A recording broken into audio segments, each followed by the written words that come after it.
Damn these Biloxi blues, it happens every night. And I ain't never met a riverboat dealer that could ever be a friend of mine. I have not. The summer heat never treats me kind, it leaves trouble on my mind. So I'm bidding farewell, putting in my notice, and I'll see you at another time. This highway does not know my name, and Nope. I don't care. Nope, I don't. Nope. Care. Heading my way for another place, and I got 3 good tires and a spare. Right to the hook right here. Just a white line gypsy getting out of Mississippi with just enough gas to get there. Low budget live, not so live, you bunch of low-lifers. Thank you for joining me in the low budget live bar and grill with microphone problems. Got a wonky cable or something on this microphone, but it's good. It's good to be back in the bar and grill. This is the podcast for August 23rd. And if you just joined us for the first time, you are now a low lifer. That is what the listeners of this program refer to themselves as.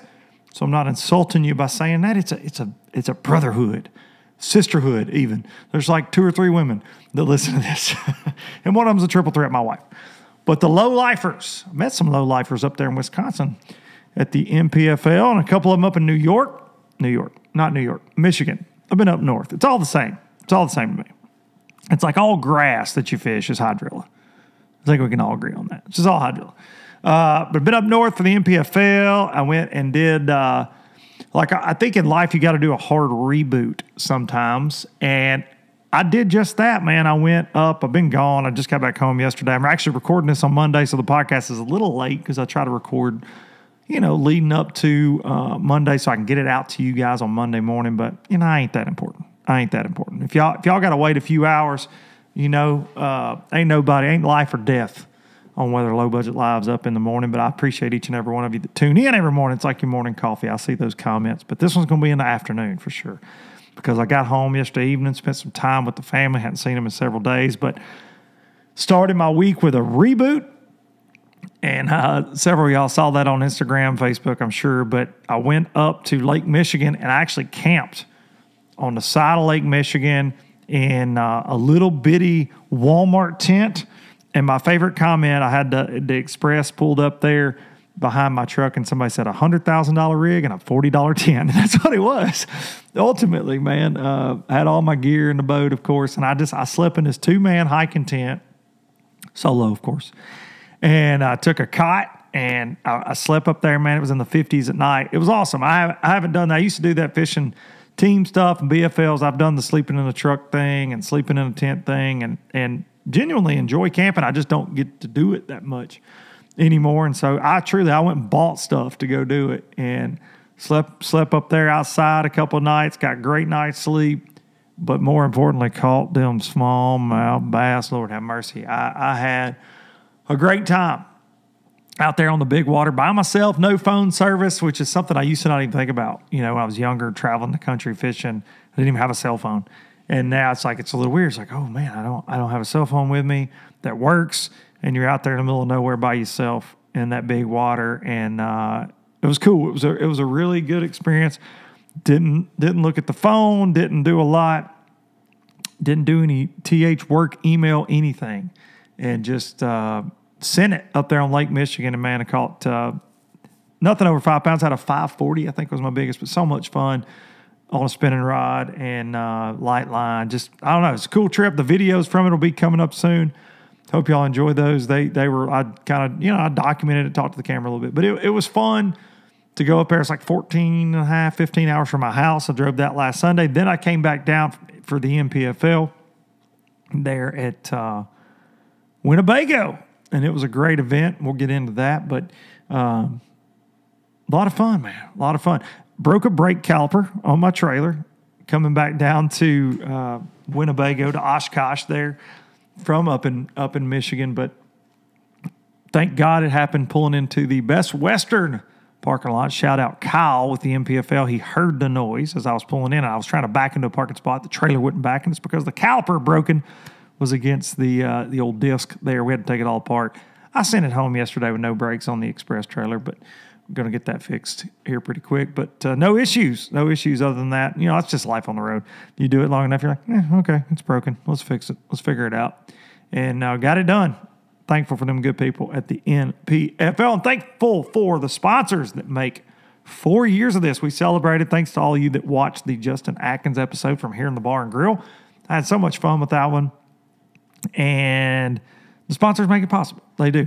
I had so many folks walk up to me in Wisconsin, thankful for living that low life, for low budget live, and that's just cool for me. It's very surreal to hear that and get to meet people in person. It's what I always say about the Classic and ICAST, but the MPFL weigh-ins have been a lot of the same, and can't do it without the sponsors. So I know people are like, oh, sponsor plugs. Like, I don't do this to the level that I do it anymore. I just can't without sponsors. So it's awesome to have great people like the folks at StarTron, StarBrite, kicking ethanol in the dang teeth, man.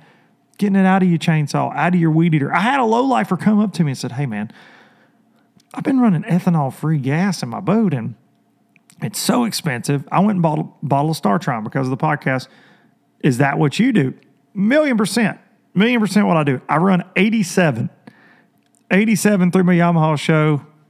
I drop this bad boy in a tank with every fill up. No issues. I do the same on my weed eater, my chainsaws, my lawnmower, my side-by-side, everything. I don't run premium in anything. Little dab will do you. Kick ethanol in the teeth of StarTron. Ethanol will sneak up on you, just creep up on you like a thief in the night. So you want to kick it in the teeth with StarTron. We appreciate the folks from StarTron bringing you LBL for 4 freaking years, man. It's hard. It's so crazy to me. So crazy. The folks at Simms Fishing Products. Simms Fishing Product. I got to wear that. I had to break out the rain suit up there in Michigan, up on Lake Michigan. That water temperature's in the 60s, a breeze blowing off of it. I've been down here in the 3,000-degree Tennessee summer, and I was a little chilly, so I had to break out the Pro Dry up there, the jacket one morning, just suit up a little bit because I was cold.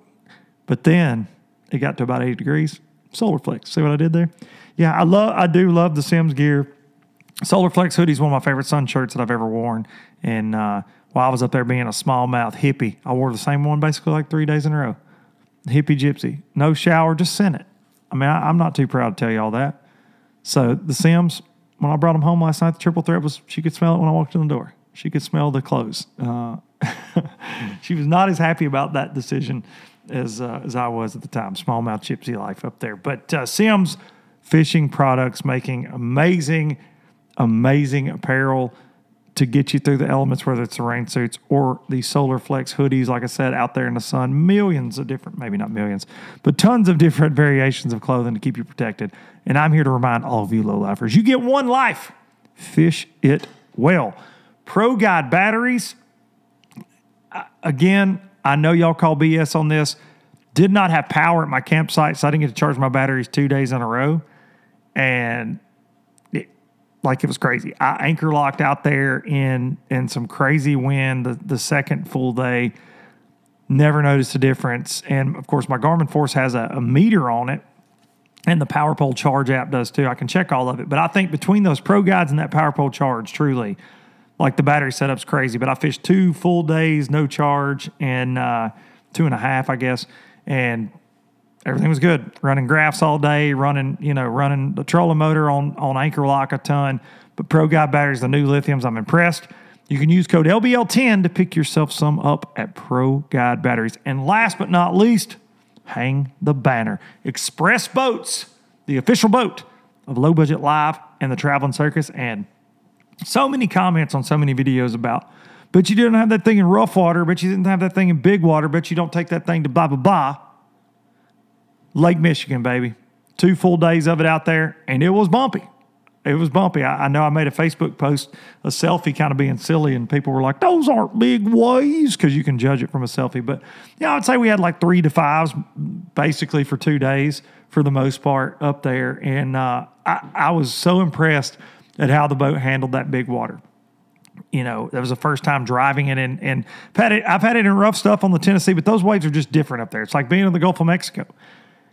you get down in the swells, you're riding them up, and I was impressed by the amount of water the boat pushes away, because some glass boats that I've driven, and aluminum boats will soak you to death a lot of times, right, with that spray. And when you're going head on, like I was really impressed at how the front end would stay up and just not dig in the waves. I never speared a wave. And for y'all listening, you may be like, okay, whatever. I don't spear them in my boat. But in former boats that I've had, truly, I can tell you straight up, with the design and everything, I would have ate 20 waves on this trip, without a doubt. I barely even clipped one. And I attribute to the fact that boat is a little lighter, and it's a little bouncy, in the front end compared to a lot of fiberglass boats. But, dude, it kept my nose up, which is the number one thing I hate in rough water, is that nose diving down. And I think that's what gets you in trouble. You swamp the boat out. You're taking them over the front. Never did. Didn't take them over the front. I said this when I was at OH Ivy this year, and Darian can attest to this. We were spot locked in some waves next to a guy in an unnamed fiberglass boat that was with us. He was taking them over the front the entire time, and we never took one, ever.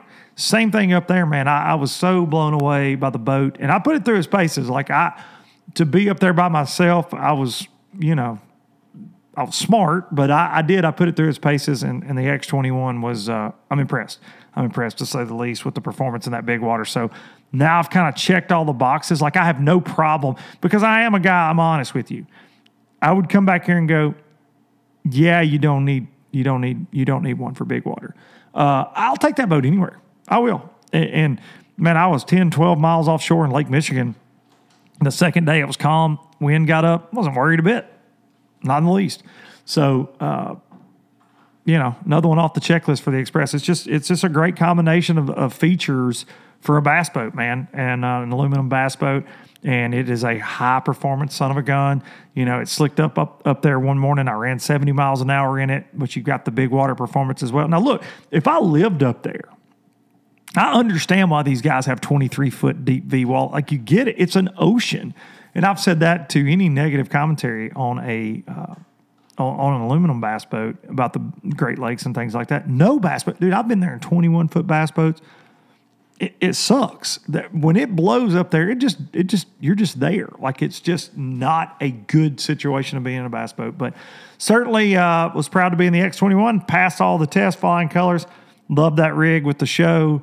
And my setup this year, man, I'm having a blast in that thing. So I want to thank Express Boats for bringing you low budget live in the traveling circus. Express Boats, building excitement since 1966. All right. Got all the rat killing out of the way, as they say.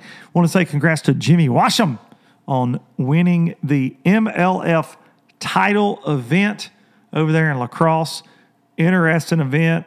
Didn't get to watch a ton of it, obviously, because I was working. But, my thoughts on, I hate it for a guy like Jimmy that it's not the Forrest Wood Cup anymore, that it doesn't pay the same, that you get a wrestling belt for a trophy. And I'm sure Jimmy doesn't care. He fished his guts out. Had a great event, great young angler, up and coming, and mixed it up with, the likes of a lot of BPT guys, because they're fishing that too. The confusing thing for me about the event was the format. Last year they fished BPT format. This year they did the 5-fish thing again, but then they did the split Group A, Group B. It was crazy. And I think it was, I would just almost like just kind of stick to something, but on that, but I'm sure all the guys were happy to see 5-fish, but in that format where things zero out on that knockout round day, but it's 5-fish, like, you burn up a lot of fish getting there. And I think it hurts guys down the stretch, and Jimmy was able to just get in there, and then he made it, and then drops the biggest bag of the week. So congrats to him, $200,000 richer in his pocket right there for winning that title championship.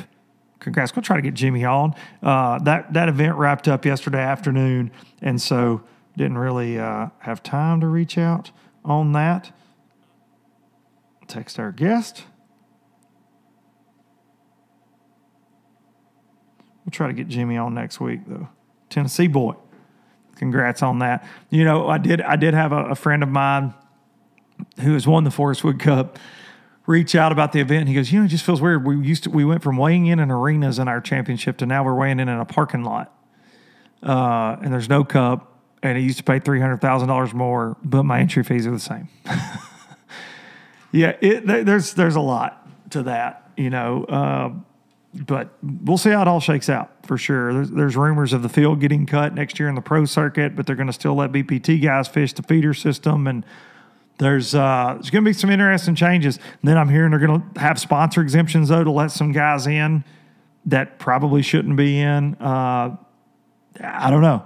Hearing lots of things on the pro circuit for next year, and going to be interesting to see how it all shakes out, to say the very least. National Professional Fishing League. Man, I can't believe, guys, we are 5 events into this year already. Only one more to go, and I'm having a blast. I'm having the time of my life. I'm so grateful for that opportunity. It is truly, it's my favorite thing I've ever done other than actually getting to catch bass. It's so much fun doing the live coverage. I appreciate each and every one of you that have tuned in to that. It does mean a lot. We weren't given a chance. I know that, especially about the fishing industry, but I can assure you now they are paying attention, very much so. There's going to be things that blow folks' mind next year from MPFL from a field standpoint. Definitely going to want to pay attention to that. Lots of things changing, and we got some new hammers coming our way. It's going to be really good, man, to mix it in with the guys that we've already got that took a chance to be there in this inaugural season. And I know I talk about the other trails a ton, and I don't give MPFL as much love as I should probably, but it was an unknown, and I was super negative about it when the announcement was made that they were going to do something like this. My bosses will tell you, I've said it on here with them here, and to see what these guys have pulled off in 5 tournaments is incredible. And I think anybody that's fishing this will tell you that it is this brotherhood, and the tournaments are very smooth. There's a lot of really good things surrounding the guys fishing, and 5 events in, we're getting to learn. And, they all stick it out. There's no cut. So they stick it out. The ones that care, they stick it out all 3 days. They could be in 90th place and they stick it out. They don't go home because they want it. And it's their life. We've had a couple go home. We've had a couple pull out and go home. But if you're there for show and not because it's your life, you don't have anything to lose by going home. These guys put it all out there, blood, sweat, and tears, to be pro anglers. They don't have anything to fall back on necessarily. A lot of them do have day jobs, but I'm saying as far as an angling, they don't want to not be there. They're going to give it their all. We've got over 100 guys that signed up that took a chance to be in the MPFL year 1, and it's just incredible. We've got an Angler of the Year race going in this last tournament. There's no other pro fishing going on right now. And I would just ask, if you haven't watched us all year, watch us at Grand. Watch us at Grand. We've got an Angler of the Year race. Brandon Perkins, who won stop number 4, had him on the podcast right after he won down there on Pickwick Lake, is now leading the Angler of the Year race. He missed winning this event by just mere ounces. Has a 4-point lead over Keith Carson, and just about, I think, 20 points or so over John Sokup, who's won 2 events there in 3rd place. Brandon's won over $100,000 this year. $100,000. Keith Carson as well. We've got several guys that have won a lot of money over there with the MPFL, and 2022 is going to be incredible. We've got 2 more events. We got the final event. Angler of the Year is going to be decided, and I don't think you want to miss it. Like, it's drama. I mean, it's everything you want in a pro fishing tournament. I feel like our coverage is great. Not my part of it, but like our cameramen are amazing. We're bringing it way more than we should be able to with a relatively small crew. It's just awesome. It's awesome to be a part of it. But that Grand Lake tournament is going to be one to watch. It's going to be tough. The fishing conditions are going to be tough. But that AOY is going to be decided. We're going to have another champion there, obviously. And then the top 25 are going to go fish our championship. That's going to be, location to be decided. But that's another chance for you to watch this year there in November. And no, this is not a fluff piece. No, my bosses didn't ask me to do this. I'm just passionate about it, man. I see what these guys are trying to do. And they have found a niche in the pro fishing world. And there were a lot of questions like, is it needed? Is it needed? Can it support it? And from what I'm seeing, the outpouring of anglers that want in for next year, absolutely. And, we weren't full this year. That was no secret. We will be next year with a waiting list. I mean, it's it's amazing to see what's happened. But you can't forget the guys that laid it all out there to be a part of this initial year. No gimmicks. They just wanted to be a part of a new professional fishing league. One of those guys, let's see if he's ready here. One of those guys is my guest today, and I'm proud to have him on. I'm very proud of this guy. Don't know him well. Getting to know all these anglers by being at the events there, and I had a feeling about this young man, and I think we're about the same age, but I can say that because of the gray in my beard. But I had a feeling. I follow all the guys on social media, or try to, and he was making posts, man. He was just confident and laughing and having a good time. And we got to cover him a little bit at Pickwick, and going in the last day, he had a rough day. And we didn't get to, I guess it was day 2. He was actually in our top 10, and then he kind of faltered, fell out a little bit. And just watching him on social media last week, he was very, it was different. I don't know. Like I say, I follow him every day. I see his stuff. He's posting on his stories. He's doing this and that. But there was something different. I told him at the meeting, I was like, dude, this is going to be a special week for you. And he described this lake as being like his home lake. And he took the victory. Like he won. He beat a room full of monsters that were in that top 10. And we're going to get him on the phone now because I think he's got a very cool story. It was an emotional weigh-in. Several potential lead changes, guys coming up short by ounces. Brandon Perkins ultimately ends up finishing second. And we're going to get our winner on the phone right now. Tell you a little bit about his story. Ladies and gentlemen, Buck Mallory. Uncle Buck, how are you, buddy? I'm good. I'm doing real good right now. I've been talking to about 1,000,001 people, and my phone hasn't stopped ringing, and I really haven't slept a whole lot since Saturday. But I'm feeling good. I'm feeling really relieved that the tournament's over with and the finish did happen the way that it did, and I'm excited, man. I'm having a good time. Well, I was going to ask you, so out of those 1,000,001 people, are any of those folks that were like, yeah, Buck ain't going to catch him on MP? Have you got to rub it in anybody's face at all? I wouldn't say rub it in yet, but I've had some people that I think were a little bit more surprised than I was. That's awesome. I actually met I shouldn't say met. Johnny Van Dam. Has Johnny Van Dam reached out to you? I talked to Johnny at ICAST, and he's like, yeah, my buddies Buck and Ross Rhodes are fishing with you guys. I'm going to tell you, so I stood in Jonathan Van Dam's wedding. Him and I are real tight. Yeah, for sure. And I talked to him when I pulled away from the weigh-in because we have this little running joke, man, for the last 10 years. We call each other Boo-Boo. Okay. And, like, when we're fishing, like, if I see he's about to go on MLF or whatever, or he sees I'm about to go take off for the MPFL, we'll text back, like, memes or GIFs or whatever. They're like, Yogi Bear going and getting a picnic basket, right? Hey, Boo-Boo, go get your picnic basket. Okay. And he sent me these big text messages all excited, and I called him, and he was crying. He was like, dude, That's I am awesome, so man. dang proud for you. That's cool, I'm so proud of you. I was like, man, I cannot even put it in words how exciting it was. He's like, I'm teared up, man, seeing your dad on stage with you and your mom.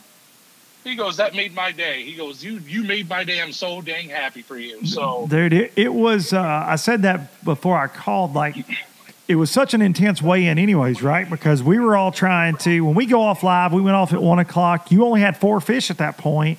You had 3 pretty good ones, 1 smallmouth keeper, and then we don't really have, once Dudley and I and Fat Cat, we're off, we really don't have a way to keep up with it.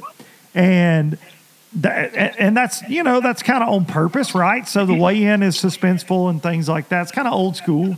And we cut the feed a couple hours. So we had no idea. So we go around, we're like kids at Christmas. We're going around boat to boat to boat trying to see, hey, what everybody's got. And because we've watched the story play out from day one. And honestly, dude, and I feel terrible about it, we didn't give you a chance on that final day by the time the feed cut because you only had 4. Even though we constantly say, well, there's 3.5 more hours of fishing time for these guys after we cut off, blah, blah, we say it, but then we'd seen Perkins catch this big bag. We thought Browning had way more than he had, and you didn't have a limit yet. Keith was struggling, and then we pull in and Dudley goes, dude, I think Buck's going to have it.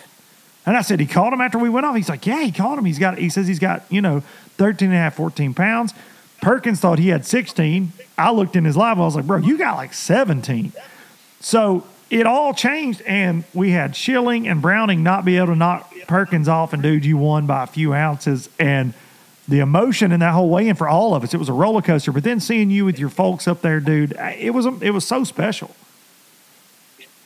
It was special. It was a whole special tournament, and I don't want to sound too confident, but like I went and I pre-fished, and like the week before the cutoff, or like so Monday or whatever was the cutoff, I left Sunday. I graphed. I had a preconceived notion that I was going to go catch the crap out of offshore smallmouth, like Perkins did, right? But the conditions weren't good for me to do that. Meaning it was too cold.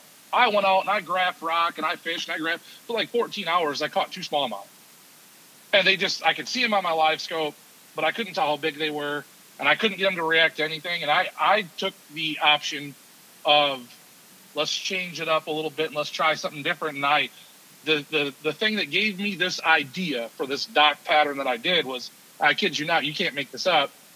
I was running back to the boat ramp that I put in at for practice, and it was like Middle Lake, whatever, on the east side. Like, it's like, I don't even remember what the name of the park was, to be honest, but I pulled up, and as I was idling up towards the ramp, there was a dock, and I literally had a thought in my head, man. I went, I need to go fish that dock, because I've had my teeth kicked in by these smallmouth all day today, and if I could flip a jig underneath that dock and catch like a 12-incher, it's going to make my day better. Yeah, just make you feel better. Yeah. Something worked. Yeah. And I pulled up there, and it's late. Usually docks kind of like stop working so well when the sun starts going down, and it was like 7:30, 8 o'clock at night, and I went, man, this is probably stupid, it ain't gonna work. And I throw that jig underneath there, and it didn't even hit bottom, and I watch my line jump, and I stick a 4-pounder. Wow. And I put it in the boat, and I sat down, and I went, well, that's cool. And I went to bed that night, went up to Neenah, the north end of the lake, and I was gonna go graph for smallmouth the next day, because I still had that idea. That was what I needed to do. And by chance, it was raining so hard that I didn't want to go run around. And then when I launched my boat, the pocket that boat ramp is in looked like something I could go throw like a spinnerbait in the rain and maybe get a bite. And I picked up a spinnerbait, and I, by chance, because of the rain, if it wasn't raining, I never, ever, ever would have fished there.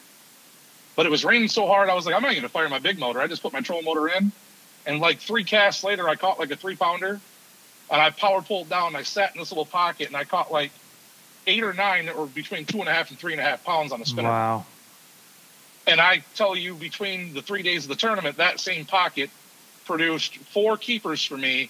It should have been 5, but I broke one off on day 3. So what you found in pre-fish did end up, that area right there is what won it for you. Yeah, and that same, so like if you were to go geographically here, looking at a map, if you were to go due north, right across the river from where I put in, was that lone random dock that I caught a 4-something, almost a 4, and another one that was just at 3 pounds on the final day. In that spot, I went there every day, and I caught those fish there.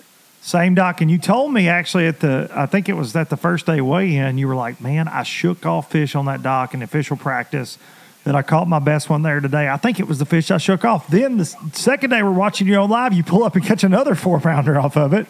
Yeah. Yep. We heard a lot about Keith Carson's magic tree all week, but dude, you had the magic dock. I had several magic docks, and it's the weirdest thing, because I fish a lot of docks here in Michigan. Like when I fun fish like the Wednesday night beer league or whatever, you know what I mean? Yeah. And you can go around to most of these inland lakes. I mean, don't get me wrong, Winnebago's huge, but it's still an inland lake, and it's northern Michigan, or, a northern largemouth fishery. And usually you can just go cover shoreline and get 1 million bites, a lot of short fish, and it's kind of random where you're going to get a good bite. Well, for whatever reason, and I don't really know what it is, but if I got a bite on a dock, I would waypoint it, and I could go back there every day and get bit on that dock again. And I literally, a lot of my fish came through from docks that I not only shook fish off in practice, but I would be able to go right back to that dock in the tournament and catch another fish. Thank God you shook them off, right? Right. I swear, because like I told my parents and my whole family and everybody that's home that's probably going to be listening to this, because of the way that it showed itself in that pre-fishing extravaganza that I did over there.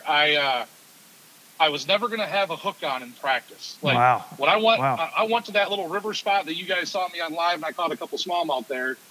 I tried that one evening just before I put the boat out of the water. I threw a drop shot up there one time. I caught a little over a 2-pound smallmouth, and I left it. The thing that screwed that whole spot up, and I don't want to like pick at anybody, so I won't say no names. I don't even remember his name off the top of my head.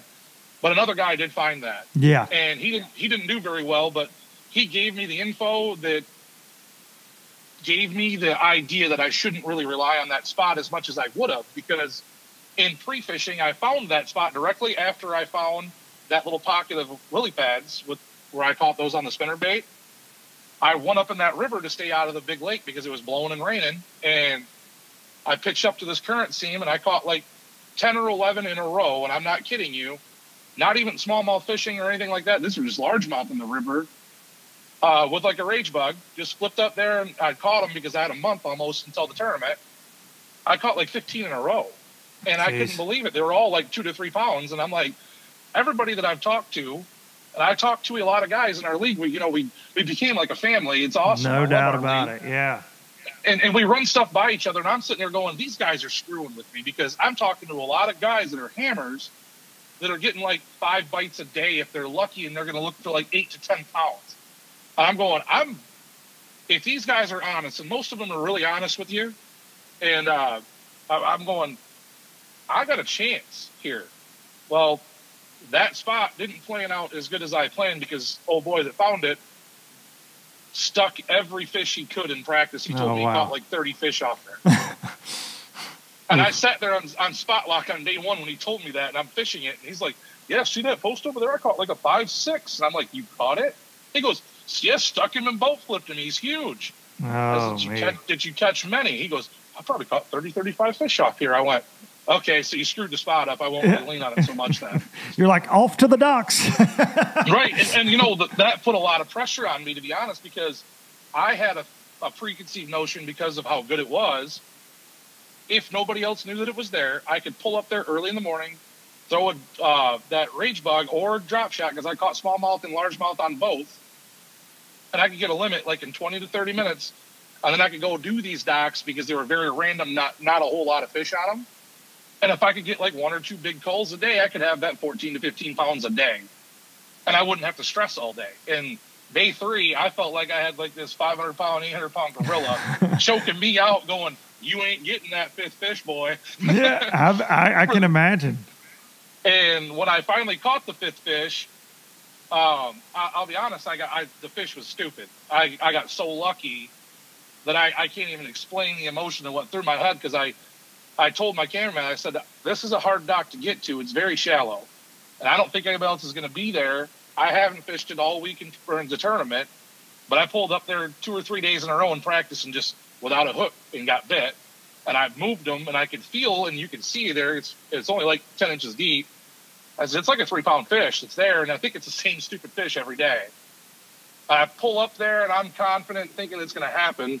And I slide that rage bug underneath there, and when that fish hit, instead of like going through the due process of like reeling down, getting pressure, and swinging, my big goofy self comes up there and slack lines this fish so hard that like the hook and the weight come flying out, and he took the plastic. And I went, I never even felt him. I ripped it so hard. I go, oh my goodness, I just ruined it. And I sat down, and I like had to regain my composure. Like I was shaking so bad I couldn't even rig my rage bug. I took a breath, and I told him, I said, I think that fish will bite again. And I throw back underneath there, and I let it sit, and it probably sat there for like 5 or 6 seconds. It felt like 30, but like 5 or 6 seconds, and I feel a tick, and I went, don't mess this one up.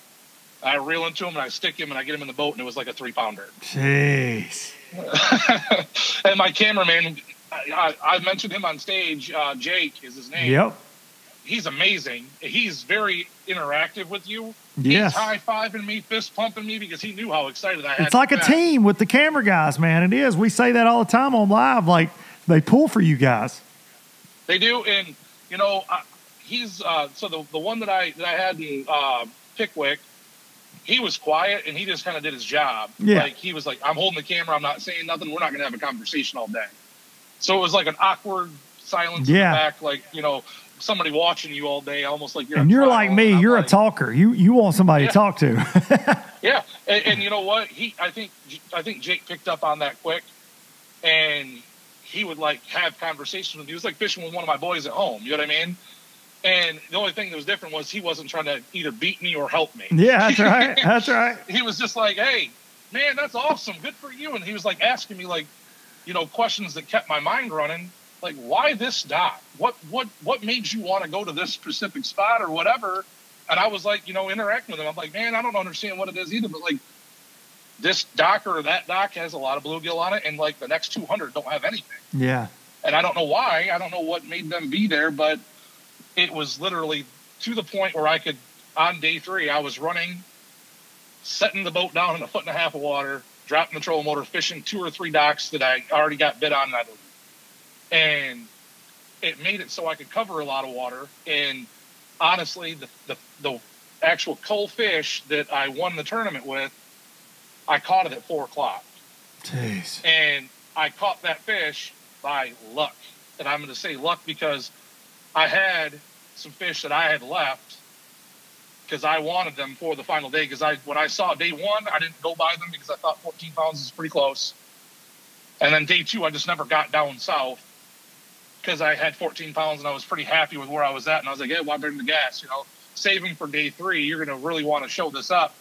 I had some docks down south that were real shallow that I shook off like 5-pounders on. I could see them. The water was clear. And I was like, God, that's almost a 5-pounder. Oh, that was well over 5 pounds. And I thought I was going down south on the 3rd day and going to just knock it out. And 2.5 hours, I never got a bite. Wow. And I don't know if other people caught them or other people hooked and lost these fish and smartened them up. You know what I mean?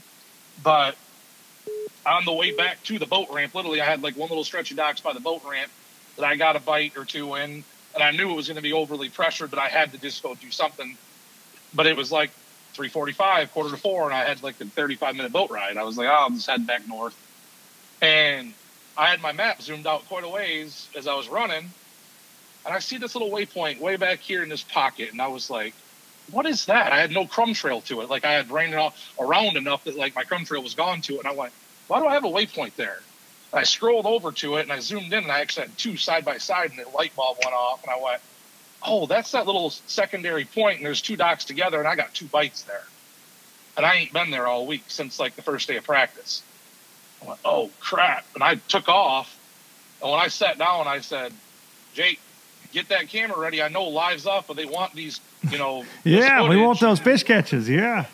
I was like, if there's nobody been messing with this is a good fish. I seen it plain as day, and I'm going to try to catch it. And you can't script it any better to be a panic, but awesome feeling. I throw underneath the dock.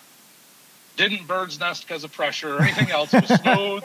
I'm like, oh, that worked out. And about the time the light bulb went off, that worked out. And I engaged my reel. I saw my line was already swimming. And I was like, good God, he's got it. Don't do what you did the last one. Relax. And I let this fish have it for a minute. And I reel into him and stick him. And when he turned, I go, oh, geez, it is a big one. And we're no net. So I'm thinking, I'll scoop him. Right? I'm like, it'll just be safe. I'll scoop him. And I get him by the boat. And I saw that I had him stunned from apparently setting the hook hard enough or getting him crossed or what. But he had his mouth wide open. He was just wallowing.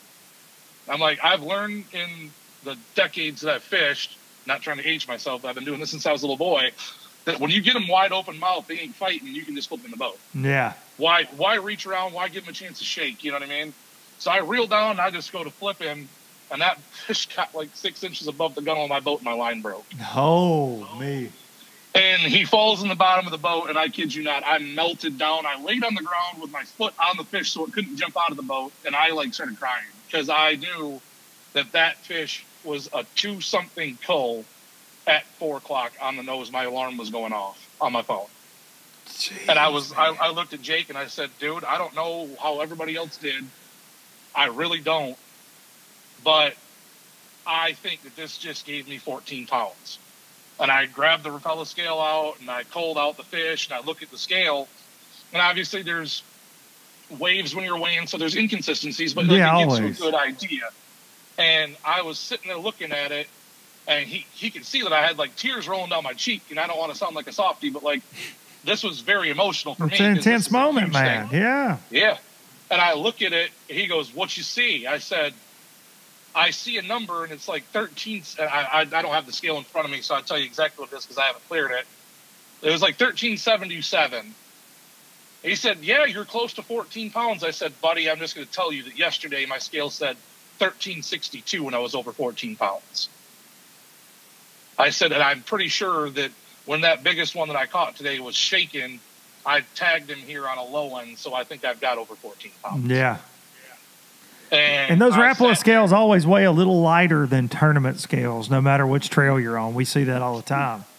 Yeah, I mean, when I won my BFL on Lake St. Clair last year, I had 23 something on my Rapala scale, and I had like 25.9 when I actually weighed in the MLF scale. You know what I mean? Wow. So yeah, they're definitely a little off, and that's good for me because I can even go a little lighter on that with our live app because I'd rather sandbag than be the guy that goes, "Man, I got 18 and a half pounds and you weigh in 14. You know what I mean? Yeah, we give you guys a hard time for doing that, but you're doing it out of your own safety precautions. Nobody wants to be that guy. Y'all got 18, I got 11. Nobody wants to be that dude. We see it sometimes too. And like this whole thing was such a whirlwind that like I'm probably hitting a lot and I'm probably talking a lot here. But one of the most memorable things of this whole thing was, and I look up to all you guys, like this is new for me. I feel like I'm a rookie, even though I've been fishing my whole life. To go on a national tour and to have like you and Dudley as the commentators is huge for me. I've been watching both you guys since I was younger. And following along for your careers and stuff, and it's huge. And Dudley climbed in my boat, and I really look up to Dudley. I've always thought he's just, not only is he like a very smart guy, but he's a heck of a fisherman. You know what I mean? And he gets in my boat, and he says this to me, and I like melted, like starstruck fanboy, because he's, watching along live, and he gave me like an inspirational quote, and he's like, I'm going to tell you, like, because he didn't know I had 5 even. Yeah. He's like, I'm sure this isn't the finish that you wanted, but I'll be honest with you, I love watching you fish. Yeah, you fish with extreme intensity, and you're very thorough, and you really do the live well. And I just love watching you fish. It inspires me to want to go out and fish more. And no doubt, man. We talked about that a lot this week. Yeah. And that touched me. Like, and then you got a Dudley hug when you won. I did. I called it. I said, thanks. I mean, I said, that really means a lot to me. And I was kind of joking with him. I was like, you don't know that I got 5, do you? He goes, you got 5? I said, yeah. I said, he goes, what do you got? And he was like getting all nervous. And I was like, man, I think I got close to 14 pounds. He's like, stood up and he got loud with me. He's like, 14 what? I go, look in the live well. And he wouldn't do it. He's like, no, 14 what, Buck? And I was like, yeah, like 14, man, but 14. He goes, he's like counting with his hands. Yeah, like, yeah. Too hard about it. I said, but when I go up there and I win, you get up here and give me a damn hug. That's awesome. He said, you got it, buddy. You got it. And it happened. Yeah, he did. He came up and like jumped on me like a spider monkey. He did. Yeah, it was it was such a cool moment, man. And for you to win fishing those docks and to hear you say that your dad your whole life's like, you better go fish them boat docks, Buck. Like your whole life. Yeah. Like, why don't you just fish docks? Because you guide on St. Clair, you fish offshore a ton, but you grew up, you sat in the back of your dad's boat, fishing boat docks and things, and you learned everything from him. It was it was such a touching moment for me because I'm the same guy. I grew up fishing with my dad, and a lot of the things that I do to catch bass now, I learned from him, like a lot like yourself. And so to have him there, to get him up on stage, you had your uncle there, you had your mom there. It was cool, man. It was so cool. But something I heard you say at the first of this, you said, man, you were talking about the guys in the league, in the NPFL. Talk a little bit about that camaraderie, because Dudley and I, we fished a lot of tournaments. Obviously, Dudley way more than I have over the years, but we've never seen anything like what we're witnessing out there on the league this year as far as just how everybody treats everybody. It's incredible.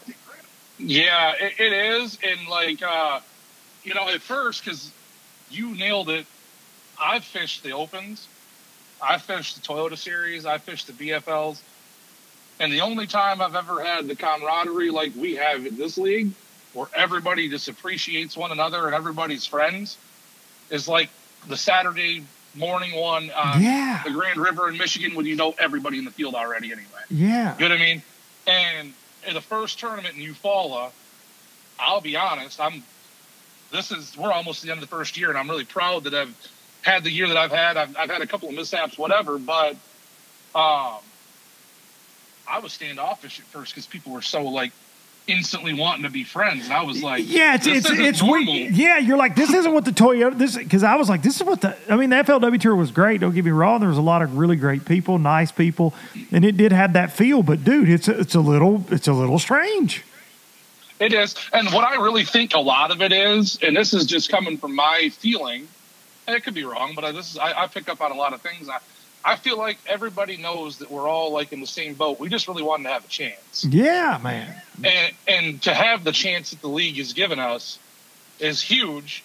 Like, I don't know, it's been a few years back. I qualified for the tour where I don't know if I want to call it qualified, quote unquote, but I got an invite for FLW, to fish the tour. Yeah. And I turned it down because I didn't know if I could do it financially, and I didn't know that I was good enough. And I was like, man, I compete pretty well. I do well. I can catch fish. But am I good enough to fish against some dudes that have been doing this for 30 years that won like $6 million? You know what I mean? I'm like, man, that's intimidating. Well, when I got the invitation and the whatnot to go to the league, I went, this is a big payday, because not so much the $50,000 for a first place for a national title, but I kind of assumed that they were going to get something better than that, but I'm happy. Like, that's great. They pay so well down was the difference. It's like, to me, I went, $50,000, that's like fishing open. What's the big deal? But then I looked at the pay scale as 36th place, $9,000. No I'm doubt. like, that's pretty good. You know what I mean? Like, I can live with that. And as we grow, I know, Brad and Al, and Michelle and Paul, the goal is obviously they'll have a 6-figure payday one of these days. Will it be next year? I doubt it, but we're going to have a full field. We're going to pay deeper into the field next year. There's no doubt about it. But, I love how you said we just wanted a chance. We just wanted a chance. And I feel like that. Working with the league, I just wanted a chance. I wanted a chance to be a part of this new thing once I sat down with Al and Paul and Michelle and Brad and learned more about it. And nobody gave us collectively a chance in the professional fishing industry. Whether that's the anglers, whether that's us. Hey, it's a bunch of nobodies. Nobody knows anything about it. And I said on this podcast multiple times, everybody's a nobody until they're a somebody. 100%. And that's it. And we all just want a chance. So I think that this camaraderie comes from everybody's kind of got a chip on their shoulder a little bit. With whether it's the industry or whether it's just their buddies at home or whether it's guys they fish tournaments against, that nobody, or sponsors for not giving us a chance.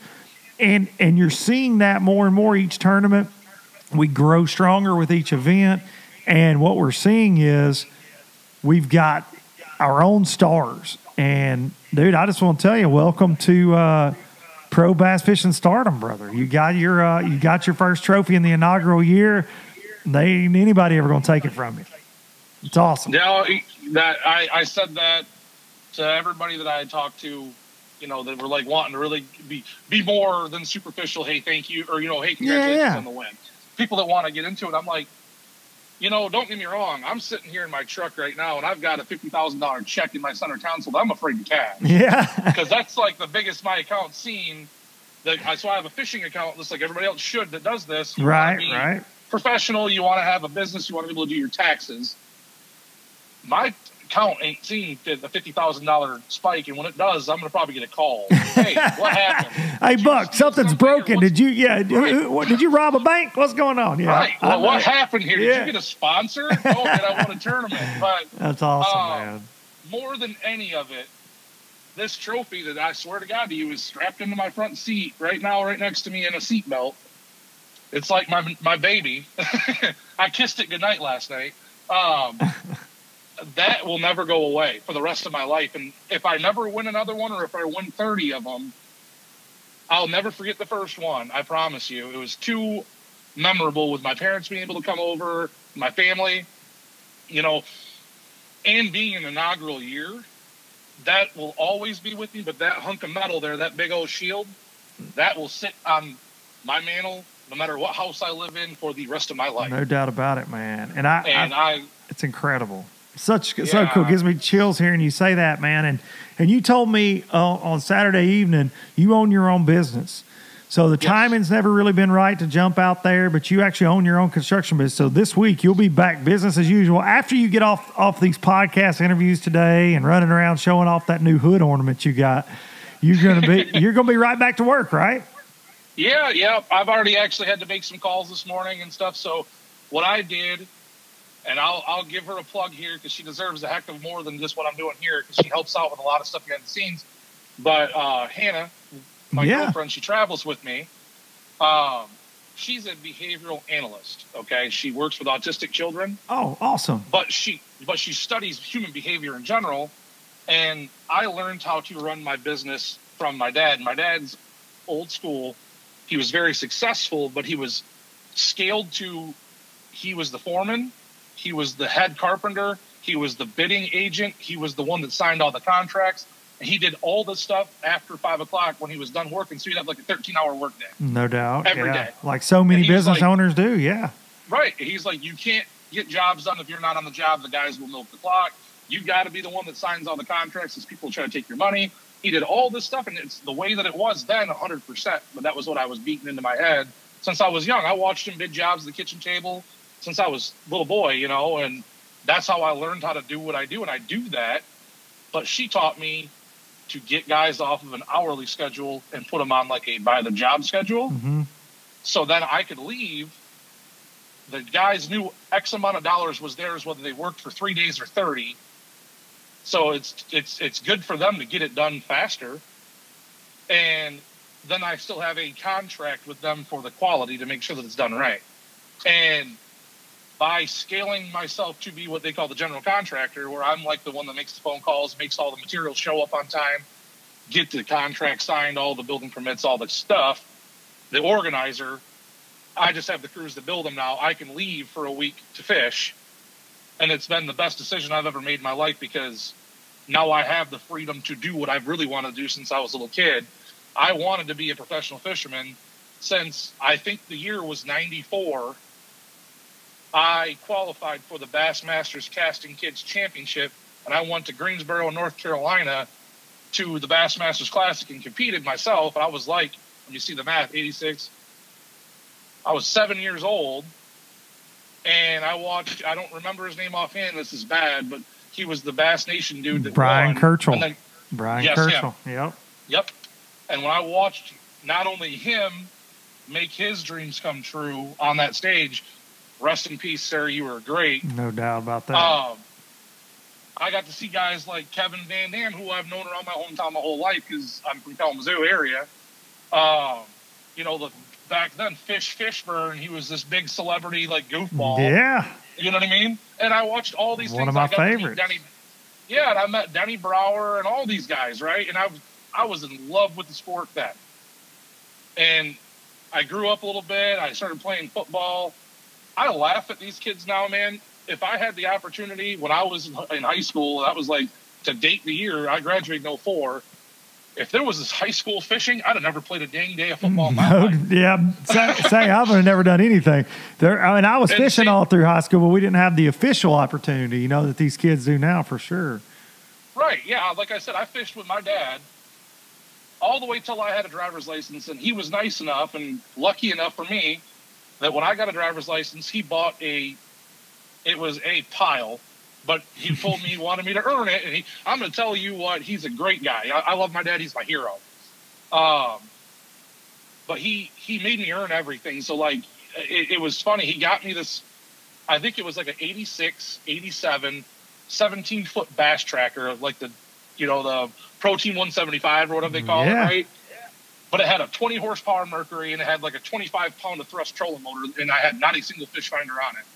And I won tournaments out of that pile, flipping docks. Like I lost tournaments because like I was out there in a 3-hour, 4-hour tournament trying to rewire my live well pumps that kept dying. And then my next boat from there was like this little fiberglass bass tractor. It was like a 1600 series something. It had like a 90 horsepower Evinrude on it, but still not a fish finder on it. And he got me that for my graduation present, and it was like the greatest thing ever. I could go like 35 miles an hour. I was hyped. Yeah, you were big time in then, man. Oh yeah. I was like, man, I went up like 4 years in modeling this fiberglass. That's cool, right. Man. Yeah, I'm out there waxing it, making it look brand new all the time, whatever. But that's cool. I learned that like I was mad at times because I knew other people that like had a little bit of a different, happening to get where they wanted to go, and I was jealous. But like looking at it now and like letting everything sink in, the fact that I've had to like build my own way and to get there, to have the moment that I had this weekend, like it's putting tears in my eyes now because it was so worth every minute of it. It's amazing, man. Absolutely amazing. Full circle. Buck Mallory, you are a National Professional Fishing League champion. And, dude, I appreciate you giving us low-lifers some time here on this Monday, man. Anything you want to plug, your Instagram, Facebook, YouTube, before we let you get back to showing that trophy off? Yeah, I mean, I don't have a YouTube channel yet. I do, but I've never actually posted to it. I need to get better at that. But you can follow me on Facebook. It's Buck Mallory Bass. My Instagram is BuckMallory_fishing. I try to keep, creative content on it all the time. I'm actually going to start throwing in my everyday life too, because I want people to really realize that I'm not just some spoiled kid that gets to go fishing. I want to let people know what I do, outside of the box. So yeah, man. I'm going to do all that all the time now, coming forward here. And it was honestly an honor to be here. I know there's been a lot of greats on this show and a lot of people listen to this. So thank you everybody that does tune into this. And I hope you got some entertainment out of it. And yeah, I'm still kind of at a loss for words, believe it or not, as much as I talk. So I appreciate all of it. Well, dude, I am super proud for you. I told you it was going to be a special week. I just had that feeling, man, and you made me look like a genius. So I appreciate that because I don't look like that very often. Ladies and gentlemen, stop number 5 champion, Buck Mallory. Thank you so much, Luke. Appreciate you, dude, very much. Do me one quick favor. Absolutely. Rub that Genie bottle that you got and make sure that I have a special week in Oklahoma. Okay, I'll dig in. I'll dig in on that Genie bottle for you, buddy. I appreciate it so much, buddy. Thanks for the Thank you, Buck Mallory. Thank you. There he is. Champ, Buck Mallory. Man, I've enjoyed getting to know these guys so much this year.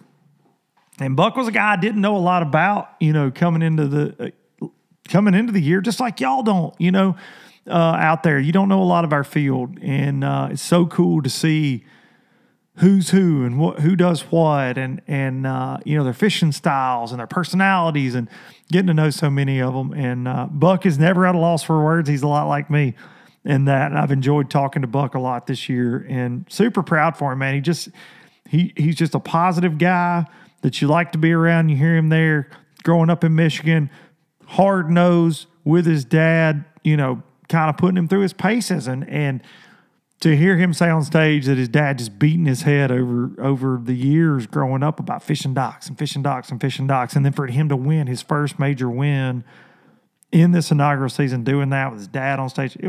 Go back and check it out if you haven't seen it, because it's a special moment. It really was a special moment. But thanks to Buck for coming on this fine Monday. Thanks to each and every one of you low-lifers out there that listen, tune in, watch it on YouTube, comment, subscribe, all that stuff that make this all possible. Follow me on Instagram, Facebook, all that stuff. I appreciate it. I do want to say we are not going to have, unless a small miracle happens, a Boats and Pros in August. We have Tanner Lyons and I so many conflicts trying to get one shot with a couple guys. We had some scheduling things. We had one lined up and then fell through. So going to try to shoot for 2 in September. We're going to see what's going to happen. May try to film one later this week. We've got calls out, but it's been a lot. I'll just put it that way. And that's one thing I talk about. I got a lot of irons in the fire between what I do for TH Marine with the podcast, and then Boats Pros, MPFL, not to mention having a wonderful family. So A lot of things going on all the time, and we are trying to desperately get some more of those filmed, and we will very soon. I can promise you that. Thank you for the kind words in the comments every week. Thank you for watching everything that I put out there traveling circus-wise. It means a lot to me. I'm going to take you out with some Biloxi Blues. Be sure to hug your mama, and I will see y'all next time. I'm going to leave them in the past. Any direction, Lord, I'll be fine. It don't matter east or west. North, south, wherever the wind blows, I'm leaving those burdens at rest. This highway, it does not know my name, and I don't care. No, I don't care. Headed my way for another place, and I got 3 good tires and a spare. Just a white line gypsy getting out of Mississippi with just enough gas to